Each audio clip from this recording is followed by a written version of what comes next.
Welcome everyone, it's Danny Haifeng here. Bienvenidos a todos, soy Danny Haifeng. Como podéis ver, estoy acompañado por Kage Juno. Quiero empezar con la noticia que vamos a tratar. Trump ha bombardeado Irán. Parece que la guerra a gran escala ha vuelto, efectivamente. El Mando Central de Estados Unidos, el CENTCOM, dijo que atacó más de 80 objetivos en respuesta al ataque de Irán contra 5 embarcaciones en el estrecho de Hormuz el día anterior. El 7 de julio llevó a cabo más de 80 bombardeos sobre Irán, centrados sobre todo en la zona de Bandar Abbas. Ahora, Irán afirma que los objetivos alcanzados eran civiles, no militares, pero el CENTCOM sostiene lo contrario. Y de hecho, Irán respondió de inmediato.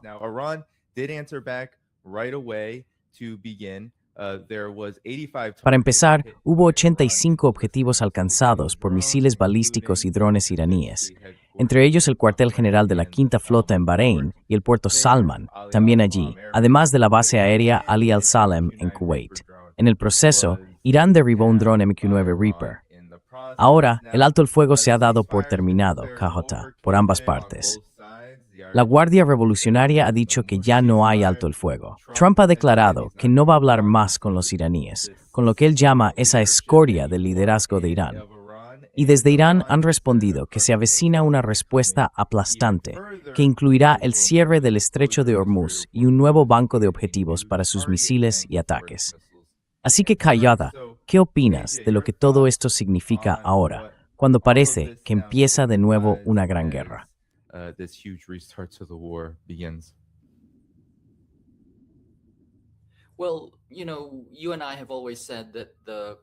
Bueno, ya sabes, tú y yo siempre hemos dicho que el llamado memorando de entendimiento es muy frágil.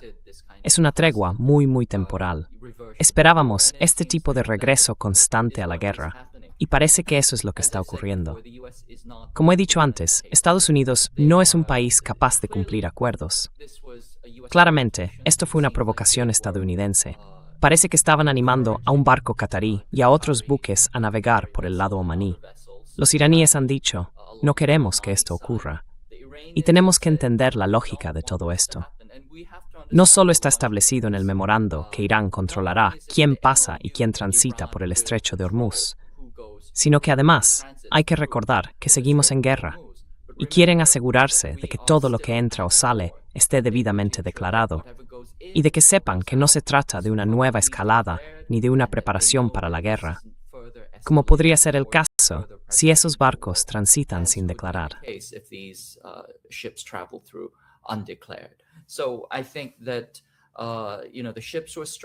Creo que, bueno, los barcos fueron atacados. Estados Unidos reaccionó de una forma, digamos, desproporcionada, pero además violó el memorando de entendimiento. No solo por atacar objetivos civiles iraníes, si los informes son correctos, sino también por socavar las medidas que permitían que el petróleo iraní se vendiera en el mercado. Y esas son dos maniobras importantes, sobre todo la segunda. Esa realmente rompe el acuerdo. Y creo que va a ser difícil volver atrás. Ya veremos. Hay como una oscilación constante, un proceso tipo Jekyll y Hyde que hemos visto a lo largo de todo este asunto. Pero creo que es una mala señal. Creo que podemos esperar una nueva escalada. Irán ha demostrado una y otra vez que responde con la misma fuerza, o incluso con más contundencia.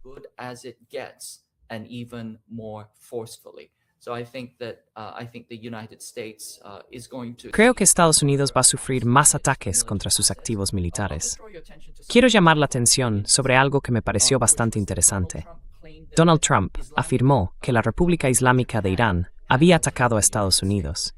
Y me pareció, bueno, algo bastante llamativo, por así decirlo. Pero creo que eso revela la forma en que incluso, ya sabes, se cumple esa máxima de Henry Kissinger.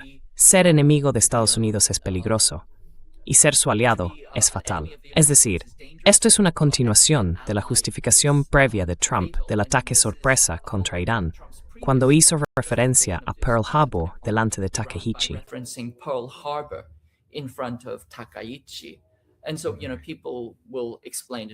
Así que bueno, la gente lo explicará como lo vea, que si fue un desliz, que si fue confusión, que si es el equivalente verbal a un fuego amigo. Pero yo creo que revela una verdad más profunda. Trump equipara a Japón e Irán. Ambos son en esencia enemigos ajenos, a pesar de que Estados Unidos intenta meterlos en el papel de aliados en una guerra por delegación.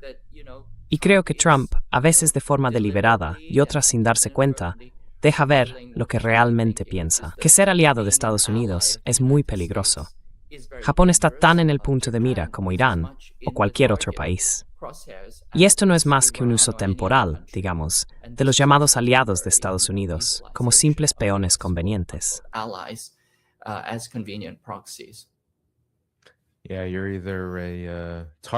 Sí, o eres un objetivo que hay que eliminar, o eres una herramienta que se va a usar. Y las dos cosas tienen consecuencias muy, muy, muy graves para el mundo.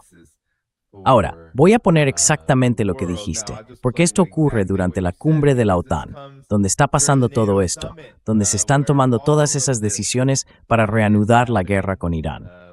Y esto es lo que acabas de mencionar. Es uno de los lugares más bonitos del mundo. Es uno de los más grandes, el Abraham Lincoln. Y hace 2 meses tuvimos 100, lo conté ayer. Tuvimos 111 misiles lanzados por la República Islámica de Irán.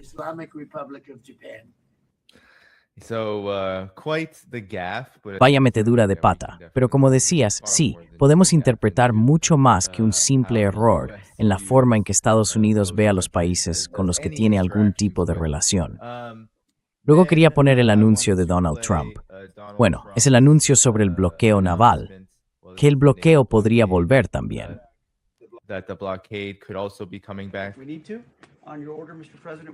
Tenemos que hacerlo. Por su orden, señor presidente, atacaremos más y más a fondo, porque esa es la consecuencia. Y puede que restablezcamos el bloqueo, puede que lo volvamos a imponer, y será un bloqueo solo para Irán. Los demás podrán tener lo que quieran. Claro, ellos intentarán lanzar algunas minas si pueden, ya sabes, si consiguen hacerlo. Pero es difícil, porque ahora estamos eliminando esas lanchas pequeñas con la misma arma que usamos para acabar con los narcotraficantes y con los barcos que entran por mar.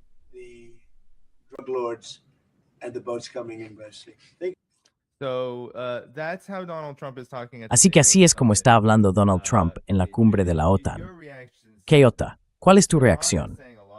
Irán dice que gran parte de la metralla de los ataques ha alcanzado a civiles. Y si es cierto que Estados Unidos está atacando esas pequeñas embarcaciones, la llamada flota mosquito, entonces eso significa que ha habido un número importante de víctimas, algo que Irán también tendrá en cuenta y a lo que podría responder.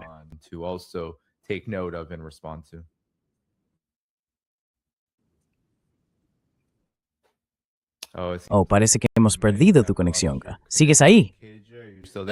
Creo, lo primero que se acuerda es que este es como la cheque iraquíes le están. Oh, no. Tranquilo, por favor, Friti, ever continue.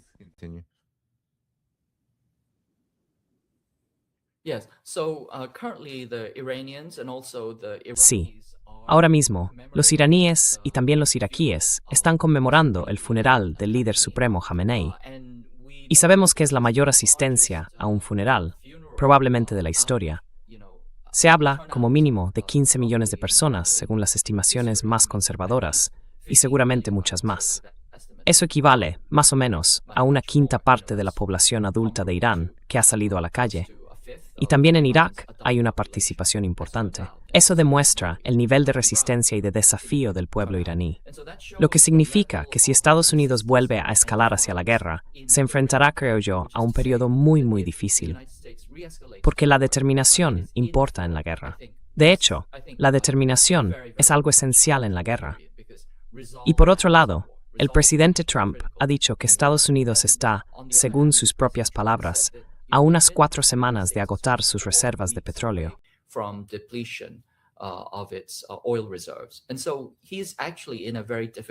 Así que, en realidad, está en una posición muy difícil. Ha mostrado sus cartas, se ha descubierto, y eso le deja en una situación complicada, tanto si decide escalar hacia un bloqueo, hacia bombardeos adicionales o incluso con tropas sobre el terreno. Ninguna de esas opciones es realmente viable. Y desde luego no a largo plazo. Como he dicho, Irán tiene una determinación mayor, aprende más rápido, tiene una simetría de costes, una simetría de estrategia y una simetría geográfica. tiene todas las ventajas de su lado.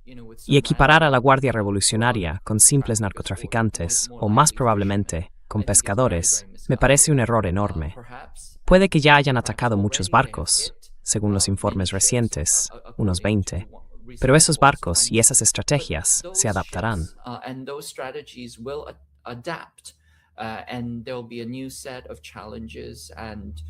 Y habrá un nuevo conjunto de desafíos y obstáculos de tipo militar que, en mi opinión, Estados Unidos no va a encontrar fáciles de manejar.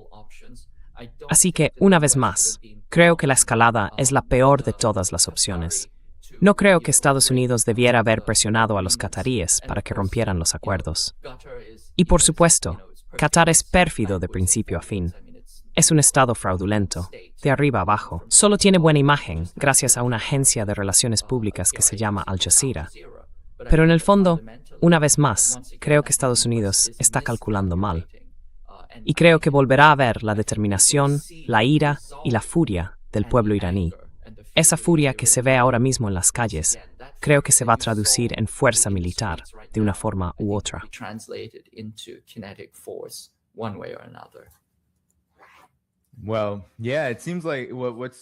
Bueno, sí, parece que lo más sorprendente de todo esto, KJ, es que esté ocurriendo durante este funeral y que tenga esos dos efectos. Por un lado, hubo informes que decían que Estados Unidos llevó a cabo estos ataques en parte porque creía que el funeral les daba tiempo para prepararse ante una posible respuesta iraní.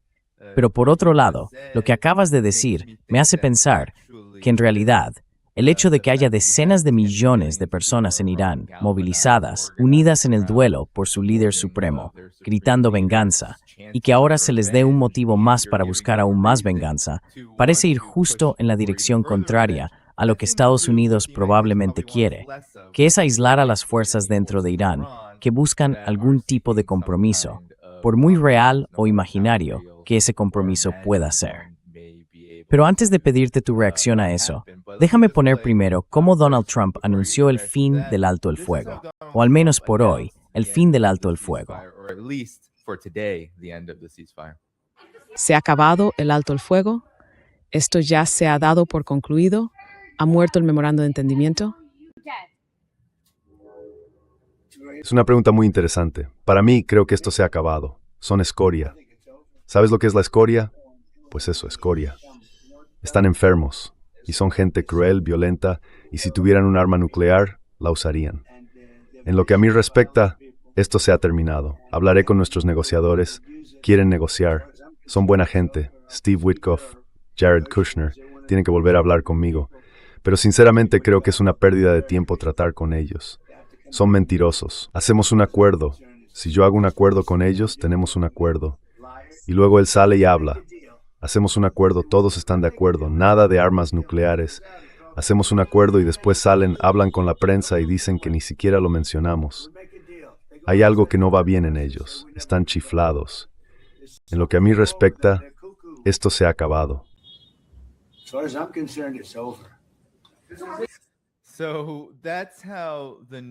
Así fue como llegó la noticia de que, bueno, los mercados del petróleo están reaccionando a eso, KJ. Pero quiero decir, todo lo que él dijo, si cambias Irán y pones a Estados Unidos, sería una afirmación perfectamente válida. Sin embargo, aquí lo tenemos diciendo que Irán es quien está violando el acuerdo, que está, ya sabes, loco, y que quiere lanzar bombas nucleares, que quiere destruir el mundo. Pero, ¿cuál es tu reacción ante esto? Así fue como se difundió la noticia.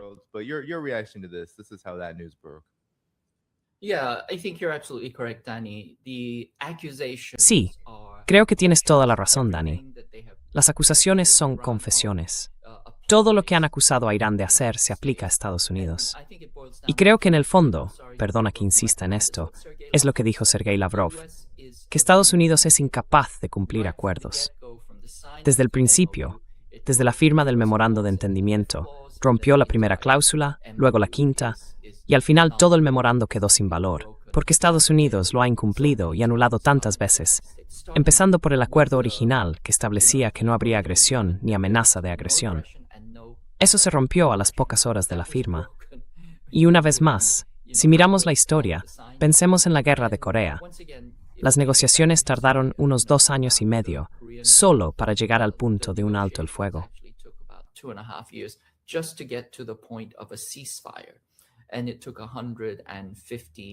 Y eso llevó 150 reuniones. Creo que esto va para largo. Desde luego, no creo que Estados Unidos tenga la capacidad de imponerse por la vía militar de una forma realmente significativa. El memorando de entendimiento fue, en esencia, un documento de rendición por parte de Estados Unidos. No lo habría firmado si hubiera tenido otras opciones.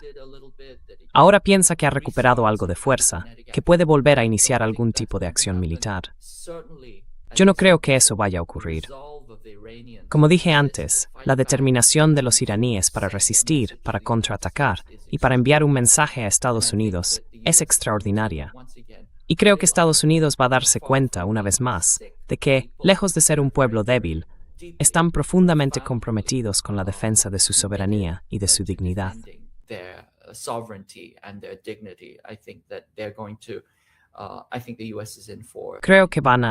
Creo que Estados Unidos se va a llevar más de una sorpresa. Solo quiero comentar, una vez más, volviendo al tema del aparato de propaganda. Primero, vemos la eliminación total o casi total del funeral en los medios de comunicación principales, o ese intento de minimizarlo todo lo posible. Pero creo que otros analistas de la izquierda ya han señalado que esto marca un verdadero punto de inflexión en la política de Asia Occidental.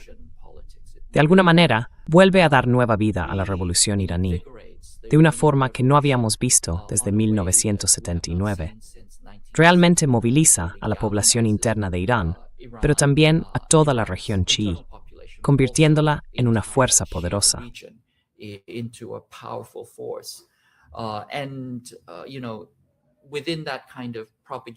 Y bueno, dentro de ese tipo de movimiento propagandístico, se puede ver a Al Jazeera diciendo que Irán atacó esos barcos a propósito durante el funeral, porque quería básicamente forzar a Estados Unidos a una situación civil, a un ataque contra civiles. Así que, el mundo al revés. Hay que tener muchísimo cuidado cuando escuchamos a los medios de comunicación tradicionales, porque o van a borrar la verdad, o nos van a dar algo que está completamente al contrario de lo que realmente está ocurriendo. Lo más probable es que Estados Unidos pensara que podía aprovechar el periodo de duelo de Irán como una forma de sacar sus barcos a escondidas, y quizá provocar una reacción, creyendo que eso no pasaría mientras Irán estaba en pleno luto nacional.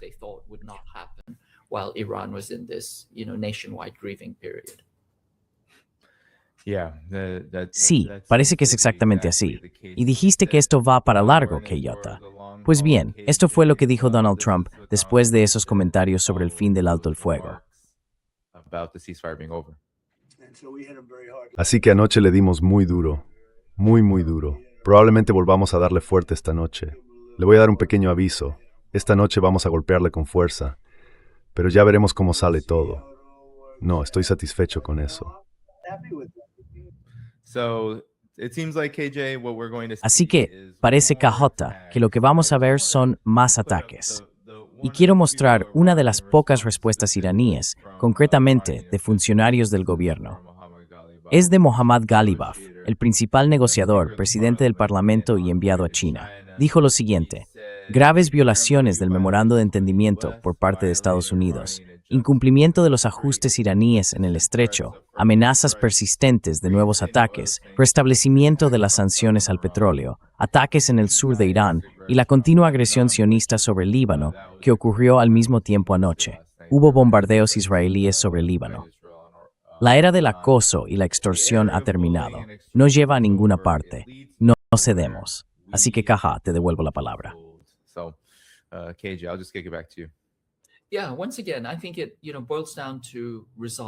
Sí, una vez más, creo que, en el fondo, todo se reduce a la determinación.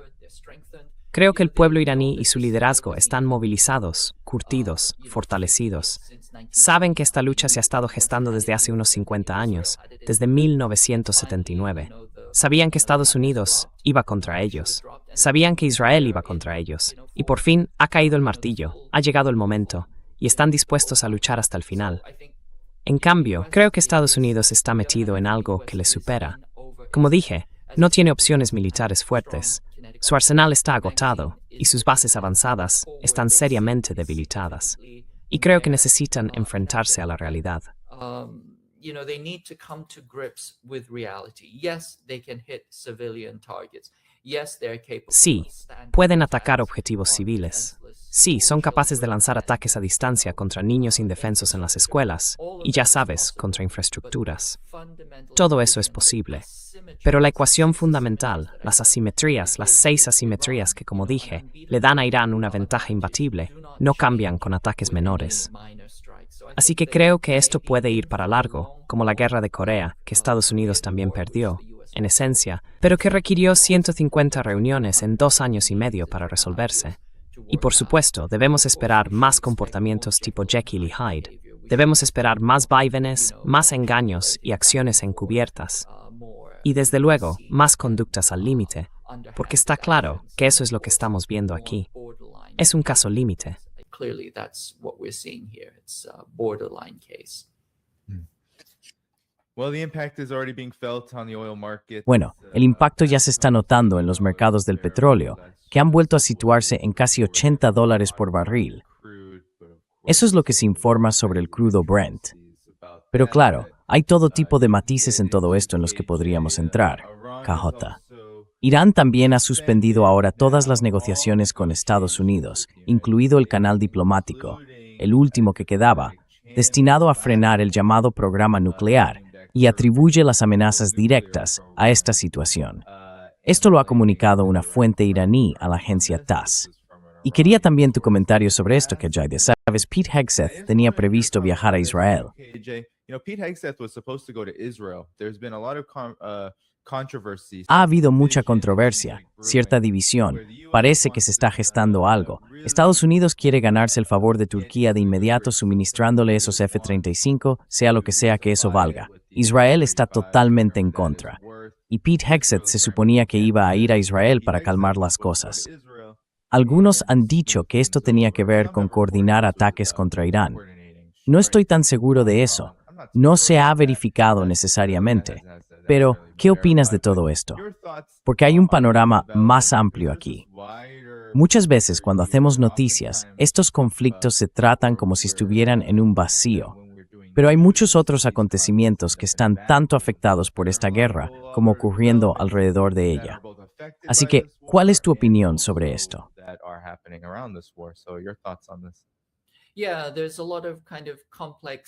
Sí, hay como una especie de juego complejo, ya sabes, de movimientos entre bastidores, al que no tenemos del todo acceso.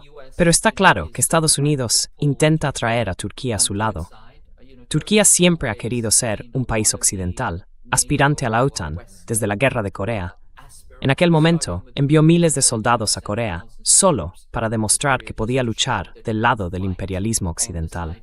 Así que Turquía está intentando tener su momento de protagonismo. Claro, Israel no quiere eso, porque sus planes tienen que ver con el Islam en un sentido más amplio. Los planes de Israel implican debilitar a Turquía. Y por eso podemos ver cómo esas fisuras, esas fracturas, están saliendo a la superficie. Creo que probablemente tengas razón al decir que el secretario Hegseth fue a Israel para ver si podían calmar un poco las cosas.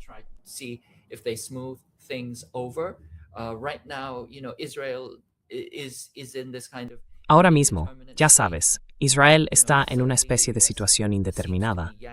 Desde luego, parece que Estados Unidos está tirando un poco más fuerte de la cadena de su perro de ataque, intentando ver si puede maniobrar, empujar o tirar un poco más para salirse con la suya. Pero fíjate, Turquía me parece un país muy interesante en este momento. También refleja la debilidad de la OTAN en general. La OTAN se ha agotado. Varios países han dicho que ya no les quedan municiones, que están atascados, atrapados. Y desde luego, ese objetivo del 5% del presupuesto militar, con el que Estados Unidos lleva tiempo intentando presionarlos, está tardando mucho en llegar, porque dependen demasiado, y dentro de sus propios países, sus economías están pasando por muchas dificultades.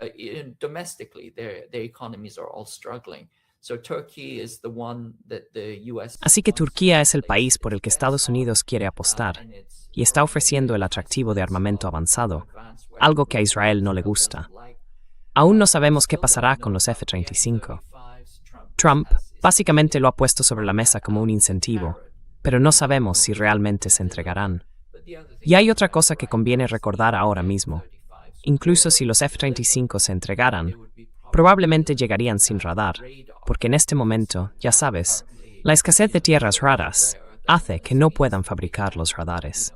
Así que acabarían teniendo unos elefantes blancos muy, muy caros. Very, very expensive white elephants. Yeah, I think this is the lesson Sí, here is creo que that la lección aquí es que hacer negocios con Estados Unidos a menudo acaba dejando una sensación de haber sido engañado. Pero aún así, es ahí donde Turquía está persiguiendo sus objetivos, como decías, como un país que quiere ser parte de la OTAN. Está en la OTAN, sí, pero siempre ha sentido que se la trata de forma injusta. Esto viene de hace muchas décadas, desde que Samuel Huntington publicó El choque de civilizaciones, y Turquía no estaba muy contenta cuando muchos neoconservadores adoptaron esa teoría, y por así decirlo, no la excluían necesariamente del eje del mal. Pero Kahata, ahora algunos se preguntan qué va a significar realmente esta continuación de la guerra, no solo para Irán, sino también para el resto del mundo multipolar. For not just Iran, but the rest of the multipolar world. Like, how do you see this? Some have been very critical now. ¿Cómo ves esto? Algunos han sido muy críticos ahora, incluso, digamos, con la postura de China en todo esto, y con el hecho de que quizá no haya salido más en ayuda de Irán. He visto a gente enfadada por eso, pero también había otros que desde el principio cuestionaban la posición de Irán en este proceso de negociación del memorando de entendimiento.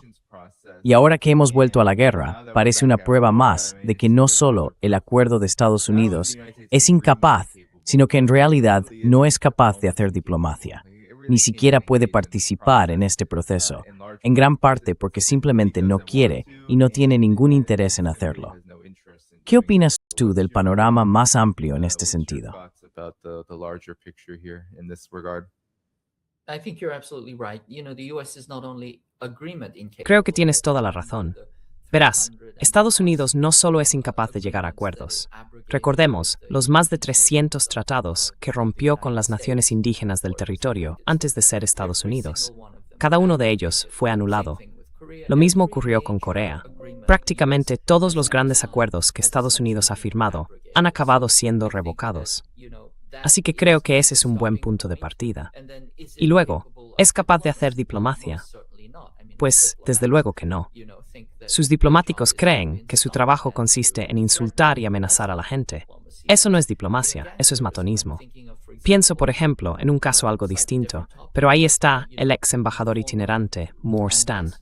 Está en Corea, amenazando al gobierno surcoreano y al presidente Lee Jae-myung, diciendo que era un violador en grupo y un asesino.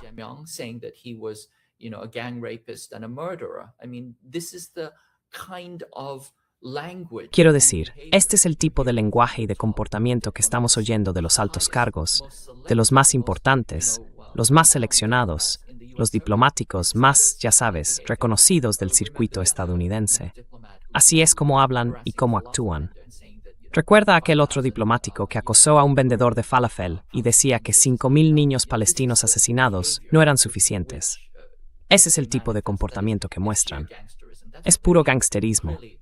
Lo que se ve claramente en ellos es una mezcla de arrogancia hipócrita y de un gangsterismo sin freno. Así que sí, creo que la diplomacia es un camino difícil. No creo que Estados Unidos esté participando en conversaciones diplomáticas de buena fe. Y eso significa, en fin, que probablemente volvamos a niveles importantes de guerra abierta.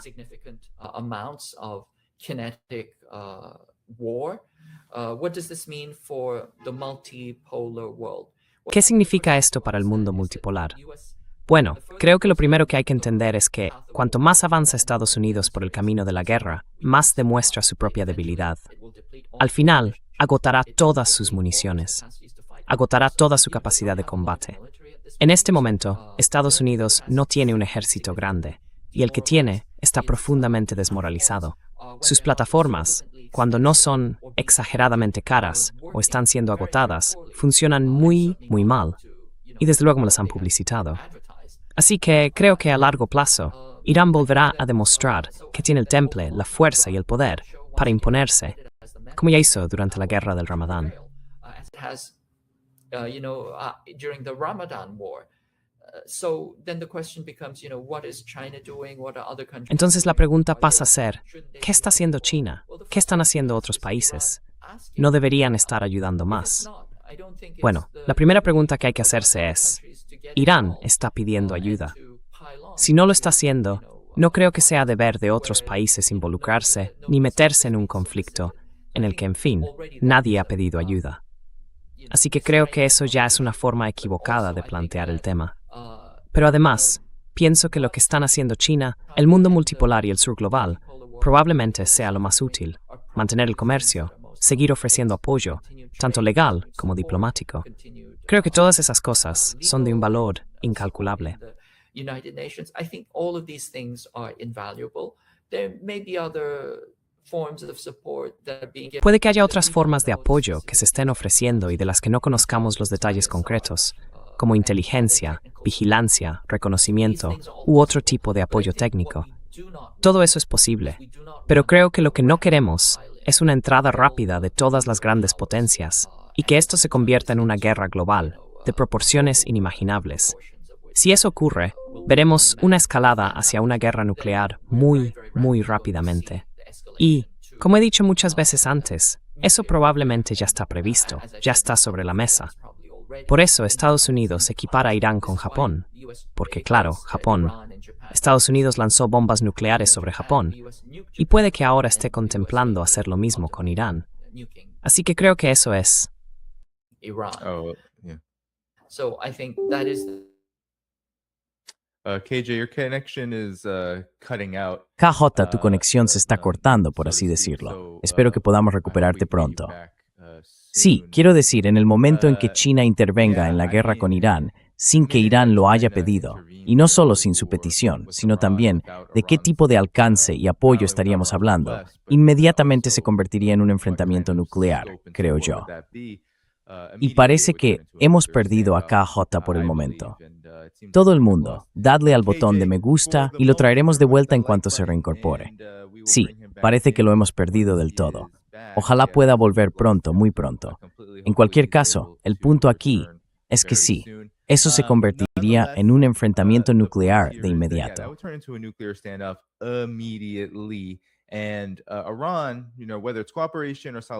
Y en cuanto a Irán, ya sabes, sea cooperación o solidaridad, sí, será Irán quien solicite ese apoyo.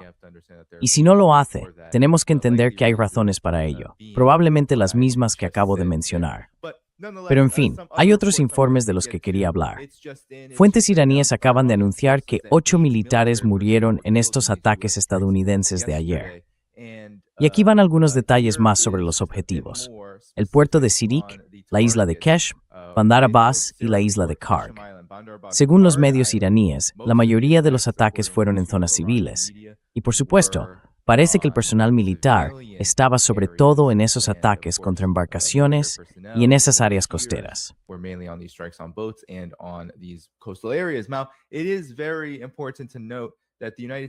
Ahora, es muy importante señalar que Estados Unidos, incluso con lo que han dicho, lanzó ataques que fueron entre 4 y 5 veces más potentes que los de hace 10 días. Aún así, esos ataques siguen concentrándose en las zonas costeras y continúan siendo muy breves, duran solo unas horas y luego se retiran. Así que evidentemente hay muchos cálculos detrás sobre las municiones de las que KJ y yo hablábamos, sobre por qué Irán no en una campaña mucho que ambiciosa. Pero ¿qué irá vuelto? Hola KJ, me alegra verte de nuevo. Por favor, continúa con tu idea. Please continue your thought there. Bueno, lo que decía es que existe un riesgo real de guerra nuclear. Como sabemos, los neoconservadores llevan tiempo planificando una guerra nuclear táctica como parte de una continuidad con la guerra convencional. La ven como algo intercambiable, una especie de continuidad sin interrupciones. Así que, si esto llega a escalar y China y Rusia acaban implicándose en una guerra contra Irán, ahora mismo, tanto la guerra en Ucrania como la guerra contra Irán están relativamente contenidas. Ha habido ataques puntuales a distancia. Desde la perspectiva iraní, probablemente no lo parezca, porque han sufrido cientos de miles de ataques a distintos objetivos y, desde luego, enormes pérdidas civiles. No lo parece, no. Pero en comparación con lo que podría llegar a ser, la guerra sigue estando contenida.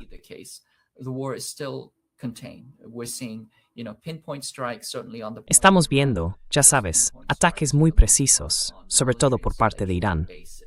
En general, son ataques puntuales contra instalaciones y bases militares. Si China y Rusia llegaran a involucrarse, bueno, dejemos a un lado por un momento el hecho de que el ejército chino no está preparado para una guerra expedicionaria. Pero si asumimos que China se implicara de forma cinética, de alguna manera, entonces creo que veríamos una rápida escalada hacia ataques nucleares tácticos. Estados Unidos ya lo ha dicho, y lo hace con una ligereza increíble. Habla de reducir las tropas chinas con ataques nucleares. Quiero decir, ni siquiera es algo que tengan que justificar o debatir. Simplemente lo van a hacer. Van a reducir las tropas chinas con ataques nucleares.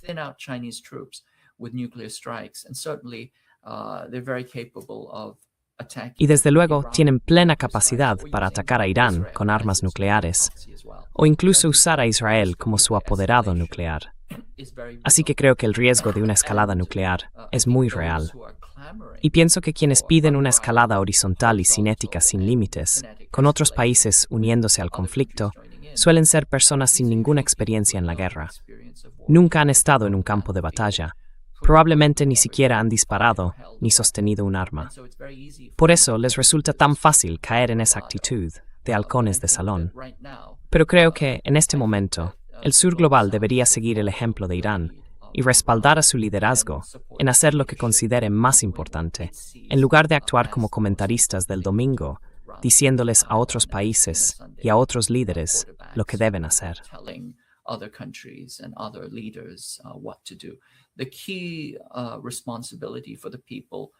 La responsabilidad principal de la gente en el norte global, en el corazón de la bestia, en el núcleo del imperio, es ver si pueden presionar a sus dirigentes para evitar una mayor escalada.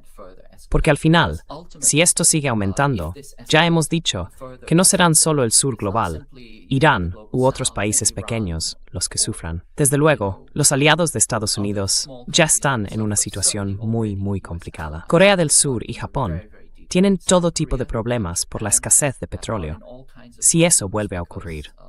Y claro, Samsung y todas esas empresas que en realidad funcionan como extensiones de la base industrial estadounidense volverán a quedar completamente por los suelos.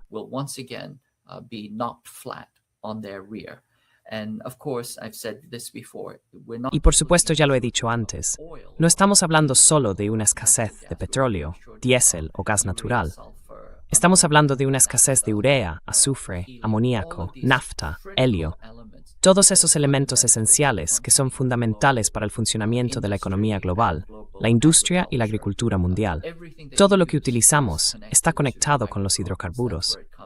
De ahí viene todo. Y si uno se imagina un mundo en el que ya no tengamos acceso a los hidrocarburos, a los plásticos o a los fertilizantes industriales, lo que verá es un mundo muy empobrecido y lleno de miseria. Ya nos estamos encaminando hacia eso por las propias contradicciones del capital, pero esto lo va a acelerar de una forma que creo va a dejar a mucha gente realmente asombrada.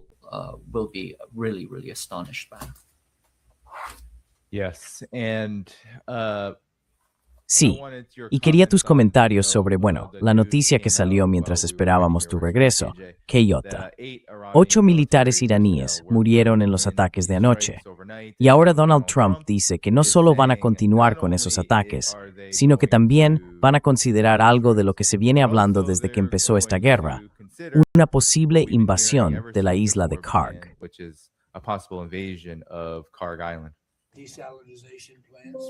Plantas desalinizadoras. Tenemos que hacerlo. No me gusta nada tener que hacerlo. Probablemente sea lo que menos me gustaría hacer. Anoche atacamos la isla de Karg. Dañamos una parte. Dije, no toquéis el petróleo, porque quizá tomemos el control de la isla de Karg. Puede que la tomemos. No hay nada que puedan hacer al respecto. Pero dije, no golpeéis las tuberías, golpead todo lo demás. Puede que la ataquen otra vez esta noche.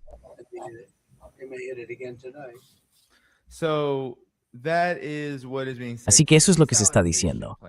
Plantas de desalinización. En esencia, convertir el agua en un objetivo en esta guerra, como casi ocurrió en los primeros 37 días de la acción militar. Y, una vez más, amenazar con una invasión terrestre de la isla de Karg. Algo que, ¿cuántas veces hemos oído que sería una misión suicida para las fuerzas estadounidenses? ¿Qué opinas de esto? Todo esto nos lleva, como acabas de mencionar, KJ, is a nest noms with Humbert's more moral.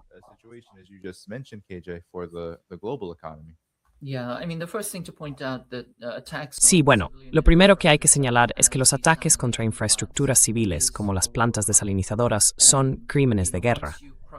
Y claro, una vez que se cruza esa línea, Irán tiene plantas desalinizadoras, pero desde luego no depende de ellas, ni de lejos, tanto como los aliados del Golfo de Estados Unidos, sus países aliados o sus proxies. Todos ellos dependen muchísimo de las plantas desalinizadoras. Así que, si llegara el caso y hubiera una respuesta equivalente, los aliados de Estados Unidos en el Golfo verían muy rápido cómo sus países se vuelven incapaces de sostener la vida humana, al menos no con los niveles de población que tienen ahora.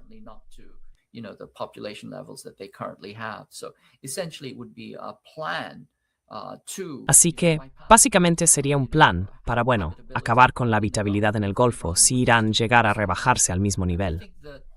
Creo que Estados Unidos tiene que pensar en las consecuencias, y no solo en las de sus palabras, sino también en las de sus actos. Si llega a atacar las plantas desalinizadoras, por la lógica del ojo por ojo, y desde luego, como forma de disuasión, creo que no es nada inconcebible, que Irán pudiera responder. Y entonces, todo el Golfo dejaría de ser capaz de funcionar como un conjunto de estados industriales. En cuanto a la isla de Karg, tanto tú como yo hemos dicho que básicamente es una zona de muerte, una misión suicida.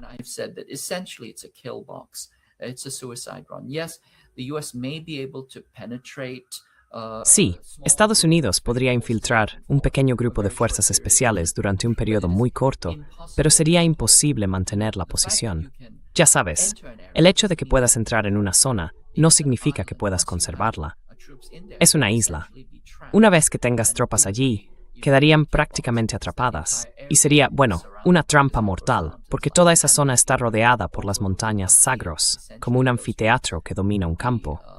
En esencia, esas tropas, ya sabes, simplemente sería como otro Dien Bien Phu o Kesan, uno de tantos desastres históricos en los que Estados Unidos aisló a un grupo de soldados y luego vio cómo eran, ya sabes, rápidamente aniquilados.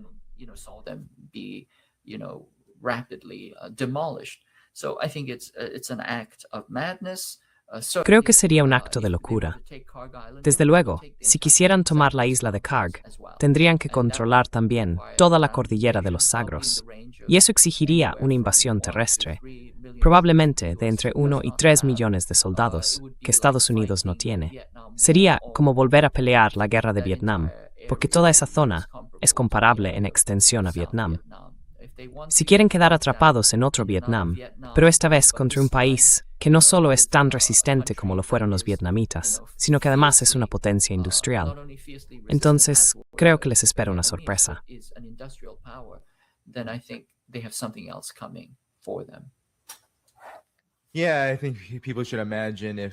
Sí, creo que la gente debería imaginar qué habría pasado si los vietnamitas, en la época de la guerra de Estados Unidos contra Vietnam, hubieran estado armados con drones, misiles balísticos y cosas por el estilo.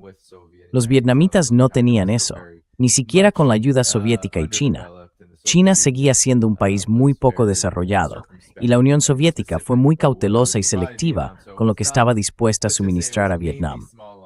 Así que, en su mayoría, se trataba de armas ligeras, no de un poder de fuego realmente contundente.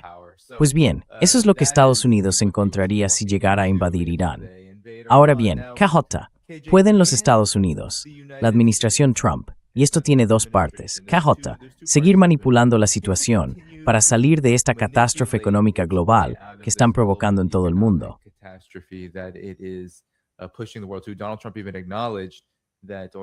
Donald Trump incluso reconoció que los precios del petróleo van a subir por sus acciones, por las acciones de su gobierno. Y luego, la segunda cuestión, ¿qué papel juega Israel en todo esto? Porque hay mucha gente que piensa que este comportamiento solo se puede explicar por Estados Unidos actuando una vez más en función de los intereses de Israel. Pero quizá puedas ayudarnos a entender exactamente cuál es la convergencia de intereses entre Estados Unidos e Israel en este caso, y si la economía global puede realmente resistir y ser manipulada de alguna forma para protegerse de una depresión mundial.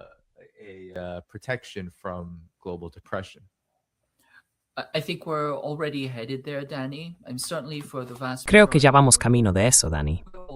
Y desde luego, para la gran mayoría de la clase trabajadora, ya estamos viviendo una depresión. Si haces la media con los ingresos de la élite gobernante, la imagen parece mejor. Pero para la gran mayoría de la clase trabajadora, sobre todo en Estados Unidos, en las regiones que conozco, con las que trabajo y que observo, creo que ya estamos en una depresión. La miseria, en mi opinión, es abismal. Ya estamos en esa depresión, en esa espiral descendente profunda. Pero aún podría empeorar. Podría empeorar muchísimo. Como dije, no se trata solo de esta inflación, sino también de hiperinflación y del colapso de la cadena de suministro industrial. Nafta, urea, azufre, amoníaco, gas, diésel, y así sucesivamente. ammonia, gas, diesel, etc. All of these things are potentially catastrophic. Todas esas cosas pueden ser potencialmente catastróficas para la economía global. Ahora bien, ¿puede Estados Unidos maniobrar para salir de eso? No creo que le queden más palancas que accionar.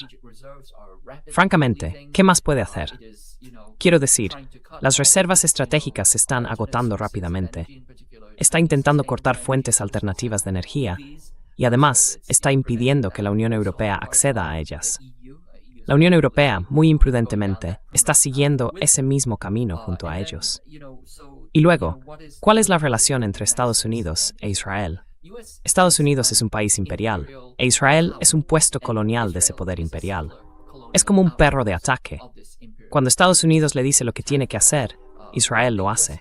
Cuando sus intereses coinciden, parece que Israel impone su voluntad, pero en realidad es porque esos intereses estaban alineados. Eso sí, Israel tiene su propia agenda.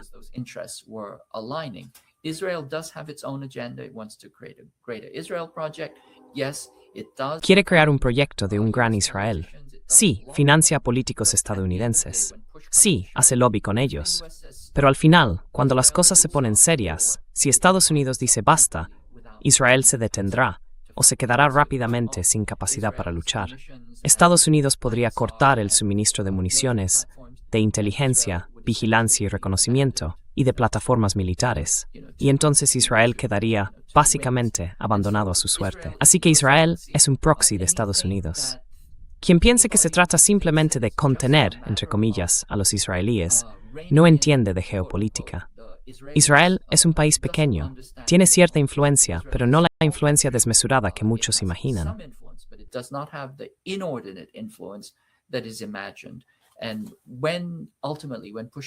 Y cuando al final las cosas se pongan realmente serias, si Estados Unidos toma una decisión, Israel tendrá que seguirla, porque si no, se quedará, ya sabes, sin ninguna capacidad. Así que creo que, una vez más, esa idea de que basta concentrarse en Israel para que las cosas mejoren en Oriente Medio, que así evitaremos una guerra y todo eso, es completamente errónea. Estados Unidos ha querido una guerra con Irán desde 1979 y solo ha estado esperando el momento adecuado. Sí, ellos, ya sabes, escribieron ese plan, ¿qué camino hacia Persia?, en el que decían, bueno, dejémoslo en manos de Bibi, dejemos que Netanyahu haga el trabajo sucio por nosotros, que es precisamente lo que han estado haciendo.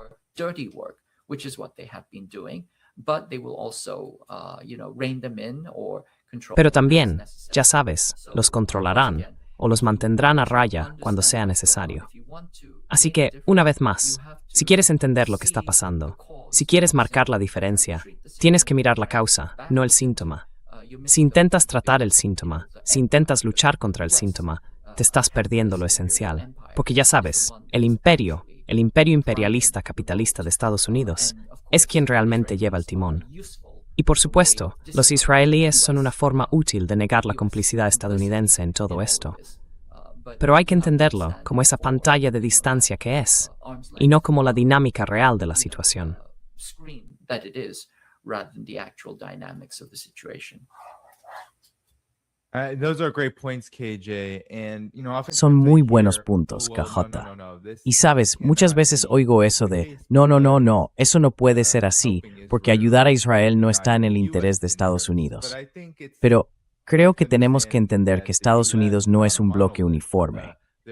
Hay cosas que no van en el interés, digamos, de la gran mayoría de la gente del país, quizá de todos los que no tienen un patrimonio de 7 u 8 cifras. Por ejemplo, los que no son millonarios ni multimillonarios. Puede que no sea en su interés.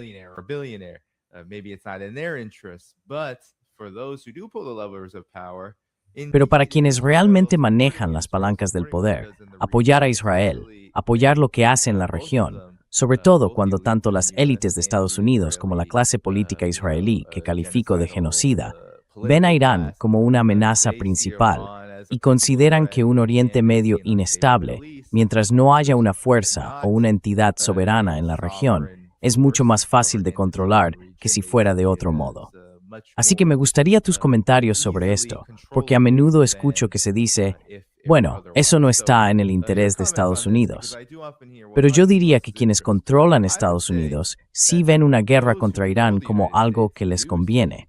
Y también consideran que las alianzas con Israel son fundamentales, no solo para ese objetivo, sino para fines más amplios en Asia Occidental y en toda la región.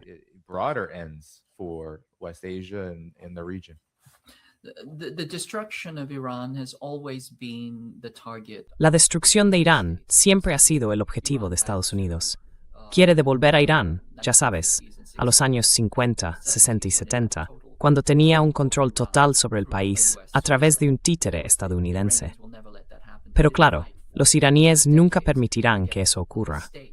No lucharon durante 3 décadas contra un estado policial para volver a caer en lo mismo. Así que eso no va a pasar. Solo hay que mirar la resistencia en las calles en estos últimos días. Pero lo que Estados Unidos no tuvo en cuenta fue que Irán se había hecho fuerte y poderoso durante todo este tiempo. Incluso en estos 50 años de asedio, Irán siguió desarrollando su fuerza, su industria, sus escuelas, su clase intelectual y todo lo demás.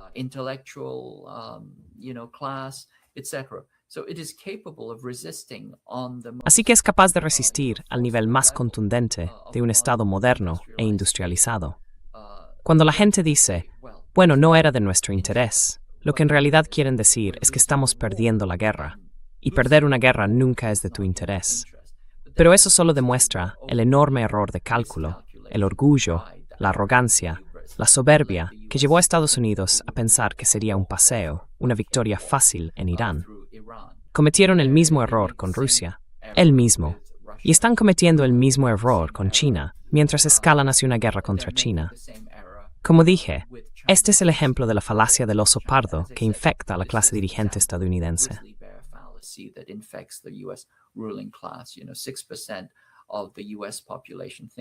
Sabes, un 6% de la población de Estados Unidos cree que podría pelear con un oso grizzly y ganarle con las manos desnudas. Bueno, ya sabes, el oso grizzly quizá tenga algo que decir al respecto.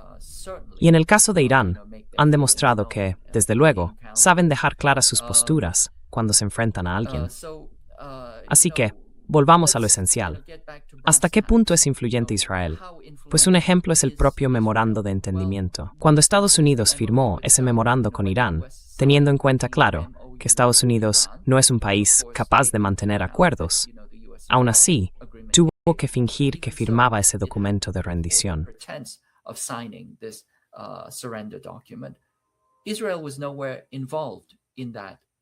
Israel no participó en absoluto en esa firma, aunque las disposiciones también se aplicaban al comportamiento israelí.